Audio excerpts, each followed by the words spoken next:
और बिहार की बात की जाए तो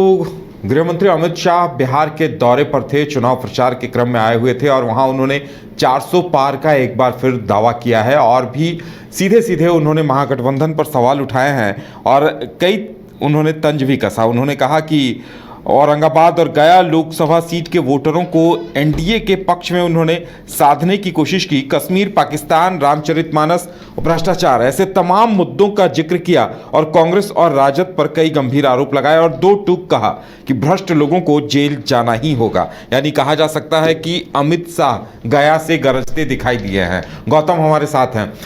गौतम, जिस तरह से अमित शाह ने तमाम मुद्दों को उठाया है और गया में एक तरह से उन्होंने चुनौती दे डाली है आरजेडी को, कांग्रेस को, तो क्या कुछ रिएक्शन और कितनी भीड़ जुटी वहां उनकी सभा में?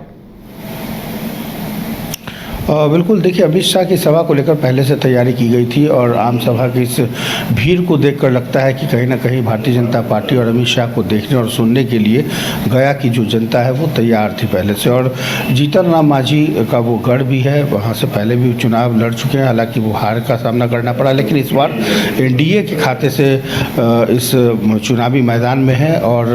उनकी इस सभा में, अमित शाह की सभा में ज़्यादातर बातें आरजेडी के खिलाफ ही रही, क्योंकि आरजेडी की तरफ से जिस तरह से हाल के दिनों में लालू प्रसाद यादव, तेजस्वी यादव परिवारवाद के ऊपर जो है हमला करते रहे हैं अमित शाह, तो एक मौका मिल गया है रोहिणी आचार्य के आने के बाद से। तो कहीं ना कहीं परिवारवाद को आगे बढ़ाते हुए लालू प्रसाद यादव के ऊपर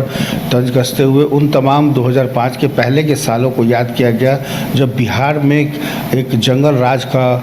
आलम था, लोग किस तरीके से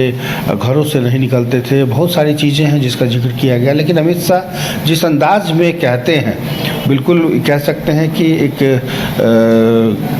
गर्जना जिसको बोलते हैं, शंखनाद करना,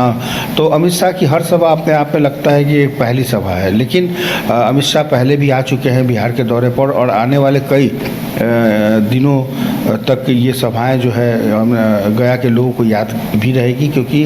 इस सभा के जरिए उन्होंने साफ तौर पे कह दिया है कि बिहार में 40 की 40 सीटें इस बार भारतीय जनता पार्टी और एनडीए के खाते में रहेगी और जो संकल्प लिया है 400 सीटों का, वो सीटें इस बार पार होगी, क्योंकि जनता देखना चाहती है, सुनना चाहती है। और प्रधानमंत्री नरेंद्र मोदी ने जो विकास के काम किए हैं उससे न सिर्फ बिहार बल्कि पूरे देश के साथ साथ दुनिया के लोगों का मान और सम्मान बढ़ा है। तो अलग अलग मुद्दे पर अलग अलग बातें अमित शाह ने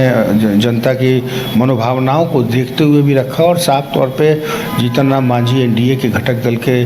सदस्य हैं, इसके अलावा चिराग पासवान हैं, जेडीयू है। तो इन तमाम दलों के साथ अमित शाह की सभा अपने आप में अनोखी और अनूठी रहती है। जब भी वो जनता से कोई सवाल पूछते हैं या जनता के बीच की किसी सब चीज़ों को उठाते हैं, तो एक इंटरैक्ट जो होता है वो कहीं ना कहीं अमित शाह के इस आम सभा में देखने को मिला है। और तंज कसने के साथ साथ जो तीखा प्रहार होता है वह भी लगातार अमित शाह करते रहे हैं। और आने वाले जो चुनावी दिन होंगे उसमें भी अलग अलग कई सभाएं हैं बिहार के अंदर, और प्रधानमंत्री भी आने वाले दिनों में जल्द ही बिहार के अंदर कई सभाओं को करेंगे। तो कुल मिलाकर कह सकते हैं कि मेगा प्रचारक के रूप में अमित शाह की ये भूमिका रही और अमित शाह लगातार जनता के बीच में पिछले 10 सालों की योजनाओं को गिनाते रहे और इसके साथ ही सामने वाले विपक्ष पर, कांग्रेस पर साफ तौर पर हमला कहा और कि उनके पास तो कोई अपनी ना तो आइडियोलॉजी है और जिनको राम मंदिर के अनुष्ठान में या उनकी प्राण प्रतिष्ठा के वक्त बुलाया गया, उन्होंने किस तरह से देश का, राम का अपमान किया है। और ऐसे लोग खास करके विपक्ष की भूमिका में भी फिट नहीं बैठते हैं। तो कई ऐसी चीज़ें हैं जो अमित शाह ने अपने इस भाषण के जरिए, आम सभा के जरिए जन जन तक पीएम की जो योजनाएं हैं उसको बताने का काम किया। और देश और बिहार में जो मान सम्मान बढ़ा है डबल इंजन की सरकार के आने के बाद, वह बिहार, बदलता हुआ बिहार, विकसित बिहार के तमाम वो चीज़ों को दिखाने की कोशिश की गई। तो कुल मिलाकर कह सकते हैं कि अमित शाह की सभा पहले से तय थी और इस सभा को जिस तरह से